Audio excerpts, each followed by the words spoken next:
So our first presenters are part of the youth mentorship program here at the Attica Correctional Facility, a program that I have been a part of as well for the last 13 and a half years. We primarily work with at-risk youth, but we also work with the community in ways to help prevent them from needing this program or worse, becoming incarcerated. We've donated to the Buffalo Field a Backpack organization, an organization that provides school supplies for students who otherwise would not be able to obtain them. We've also donated to the Roswell Park Cancer Institute's Courage for Colley Fund, which directly supports pediatric care research as well as year-round support programs at Roswell. This program has been instrumental in my growth as an individual as well as a father. And I truly believe that I have received more from this program than I can ever give to it. Ladies and gentlemen, please let's welcome Donovan Jackson, Jemar Kelley, Officer Nowak, and our honorary Youth Assistance member, Peggy Vance.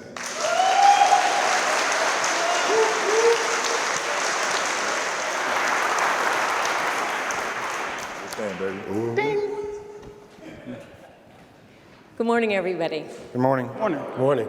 To start, Officer Nowak, I'd like to ask you a couple of questions. Sure. Where did you grow up? On the east side of Buffalo. And how long have you been working in Attica? 26 years. And why did you want to get into corrections? Well, living on the east side of Buffalo, there was a lot of crime, violence, drugs. I wasn't going to let the streets swallow me up. So I chose to make a career. That's when I came to corrections. And why are you standing on this stage with two incarcerated men? Well, me being as a leader, one of the leaders of the YEP program, Youth Assistance Program, these guys are one of my mentors for the program.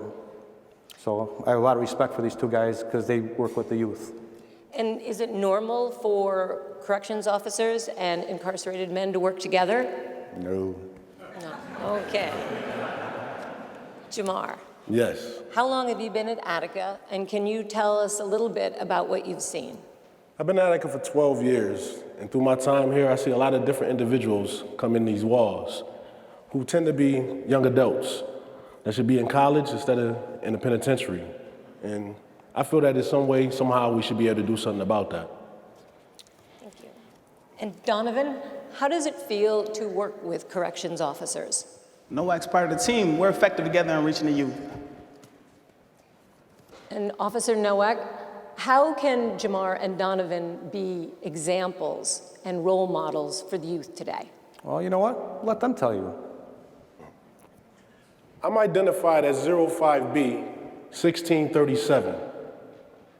I've been charged and convicted of murder in the second degree, attempt murder, and 8 counts of criminal possession of a weapon, for which I was sentenced to 50 years to life. And I currently serve 16 years of that sentence. It's ironic that Officer Nowak mentioned something about respect, because besides the various charges I was convicted of, respect, or the lack thereof, is the underlying reason why I'm here. Growing up on the east side of Buffalo, I stayed with my mother and stepfather where no respect existed between us. As a result of fighting quite often, I moved out at the age of 13 to go live with my aunt. In doing so, I quickly realized that I became a financial burden on her as she struggled to take care of me and my cousins.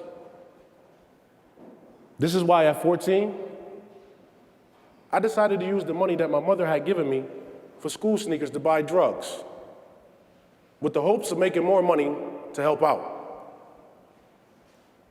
Now, this was one of the biggest mistakes of my life, because I became a part of the streets and all the different crimes and random acts of violence that comes along with living that life. It was during my junior year of high school that I found myself serving a sentence of 4.5 years for attempted murder. For some reason, being violent and serving time causes people in the street to either fear you or respect you. By the time I was released, I earned a reputation of being both. Under the seduction of such foolish ideology, I became more violent, committed more crimes, and as a result of doing so, here I am, 42 years old, and I was sentenced to serve more time in prison than I've been alive. While serving this 50 to life sentence, I could probably think of 50 excuses on how I ended up in prison. But I choose not to do so. I realized that ultimately, it was my poor decision-making that decided my fate. I now understand that I must make better decisions in order to ensure myself of a better destiny. One of the better decisions I made since my incarceration has been joining this youth mentorship program. I chose to do so because I wanted to have a positive impact in the lives of our youth, as they'll always be my primary objective. However, never did I expect this program or the youth to have just as much of a positive effect on my life as I intended to have on theirs. You learn so much from working beside the youth. With still much room for improvement, I already have become a much better father to my two ambitious daughters. They are both enrolled in college. Thank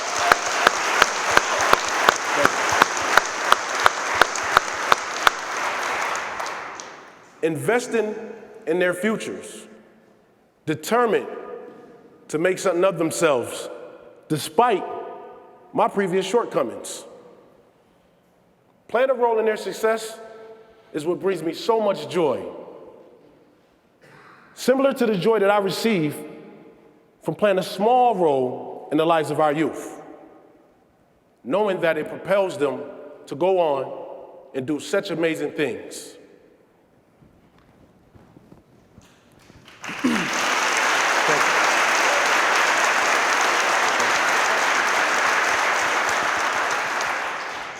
The one thing about prison you must know, there are lines drawn between the people who work here and those who reside here. However, those lines cease to exist as we work together for one common goal: to deter at-risk youth from coming to prison. One way we're able to effectively accomplish this is by showing the youth the parallel between Officer Nowak and Jemar. For instance, they're both of a similar age, grew up on the east side of Buffalo, and both were surrounded by the negative influences of drugs, crime, and violence. Why is it that one has a badge number while the other has a department identification number? It simply boils down to the choices they made. Sadly, many of the young adults who attend our program are making some of the same poor choices that landed my team and I in prison. It is extremely important that we help them improve their decision-making so they can avoid growing up in prison. I want to be clear, we're not a scared straight program, for which I'm grateful of, because as my teenage daughters point out to me regularly, I'm not the least bit intimidating. We believe in education, not intimidation. It's cool because it's our personal experiences we use to reach the youth and convey the message that negative behavior leads to negative consequences. More importantly, we offer them positive alternatives to their negative lifestyles and inform them despite a person's ethnicity, gender, or socioeconomic background, no one's exempt from coming to prison, or else this preacher's only son who grew up in the suburbs of Rochester wouldn't be speaking with them. The awesome sauce of our program is it's completely voluntary, for Officer Nowak as well. There are no accolades, nor do my team and I receive any time off our sentences for our contributions to our community's youth. For many of us, we are fathers, sons, or brothers, and we believe that positively influencing the life of a child is more than enough payment. Although our sessions with these young adults are insightful, impactful, and powerful, we've noticed a major decline in group attendance over the past 5 years for two reasons. First being, one's legal, the other's financial. First being an unintended side effect of the newly enacted Juvenile Justice Delinquency Prevention Act, which prohibits minors who have had any contact with the criminal justice system from entering a prison. Second, due to a lack of funding and rising transportation costs. Our two calls for action are: contact your local congressman, Speak with them about repealing certain parts of this act because it is hurting the same people it's supposed to help. Furthermore, what's the price of a child's life? $100? $200? Well, to transport 25 kids to Attica, it costs about that much. Please invest in our youth's future by donating to your community's youth centers, churches, or schools. It's a future that we can't spell without you. Men like us are the best positive example to these young adults of where negative behavior and poor decisions will land them. We believe that prevention is the cure to keeping future generations from adding to the over 2 million incarcerated in America. Mass incarceration and young adults being sentenced to serve more time in prison than they've been alive, it's everyone's problem. You can be a huge part of the solutions by being active. Our motto is, it takes a village to raise a child. In the theme of healthy living, let's come together as one large village and help our future. Thanks for listening. Really good.